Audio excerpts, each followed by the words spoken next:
Hi, this is Mike Hasicek, and I'm here with my training partner Joe Kulick.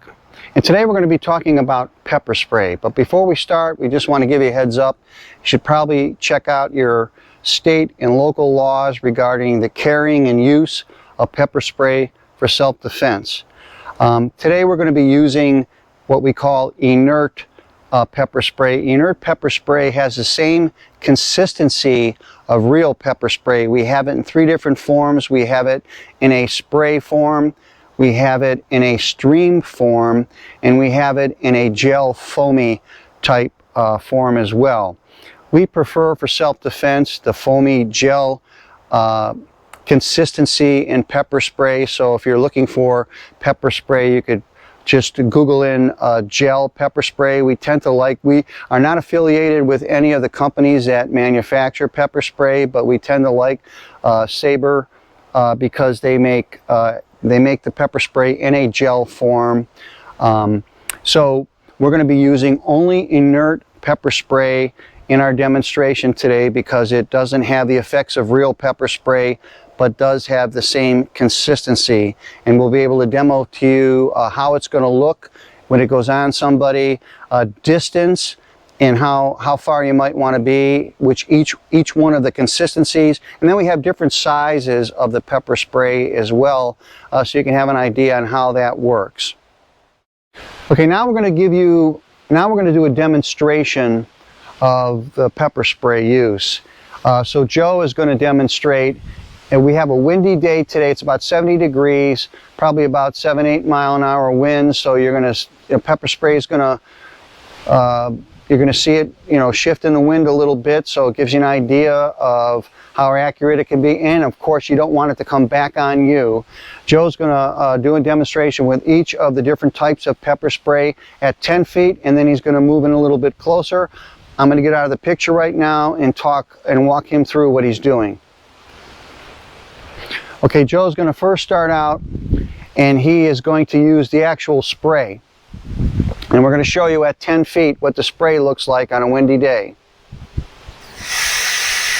All right, so as you can see, he really doesn't hit the Bob the Dummy.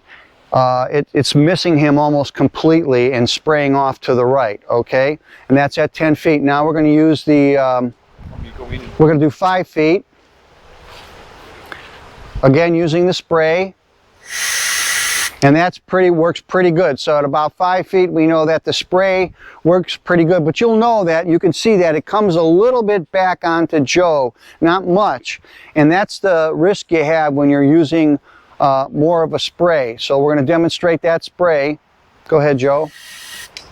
And you can see where the spray comes back on him because of the wind. So that's going to be problematic. So when you have spray, you're going to have to be much closer to make sure that you can spray it in self-defense and not getting it on yourself as well. Now we're going to go with the stream. So this is a stream at about 10 feet. No problem. You can reach from 10 feet. We'll move in at 5 feet. That's perfect. So the stream works really well, both at a distance of around 10 feet and in at about 5 feet. And as we get it more into the video, we're going to be recommending that you're in them closer, around 5 or 6 feet when you spray, or in closer than that to make sure that you're hitting your opponent. Now we're going to use a gel foam and see how that works at first 10 feet. Go ahead, Joe. All right, you can see that's what we like. We like the gel foam. And now at 5 feet, absolutely perfect. In this demonstration, we're going to show you how you move at an angle. So when the perpetrator is starting to attack you or coming close to you, you're going to tell them to stop, and then you're going to move off angle to them, getting ready to spray them if you're going to be using your pepper spray. Because you don't want to be directly in front of somebody, you want to off angle because it makes it more difficult for them to get their hands on you. We're going to explain what to do if somebody puts their hands on you, but preferably you don't ever want somebody to be able to grab you or get their hands on you. So we're going to give you a demonstration of how that's going to look. Stop! Now we're going to introduce actually using the inert pepper spray for practice.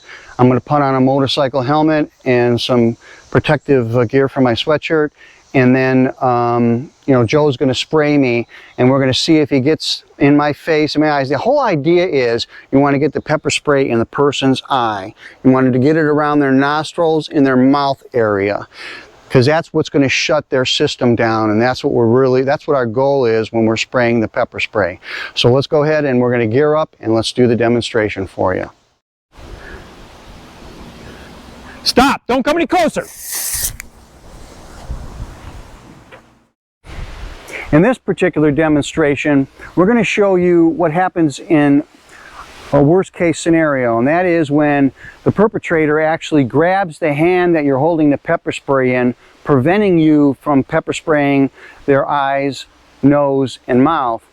And we're going to show you an easy way to overcome that, and that would be that you're going to take the pepper spray and you're going to just get your hand close to it, spray it onto your opposite hand that's not holding the pepper spray, and then you're just going to put that hand up and rub it all over their eyes, nose, and mouth, and then it'll start working. Most of the time the pepper spray will work on somebody from anywhere from about 15 minutes to about 45 minutes, so you do have time to get away.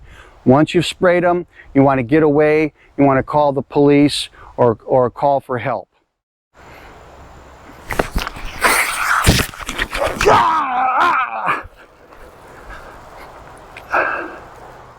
Go.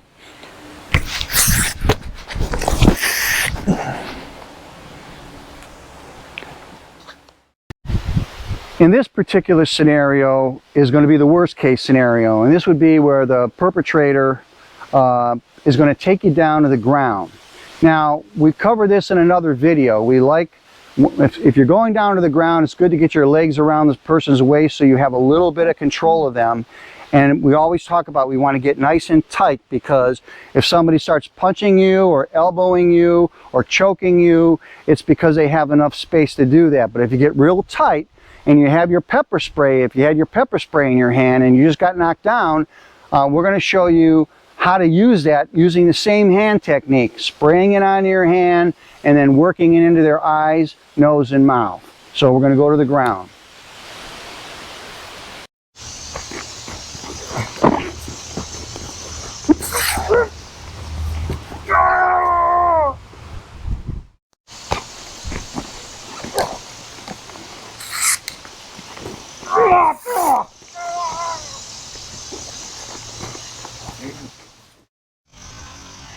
Stop! Don't come any closer!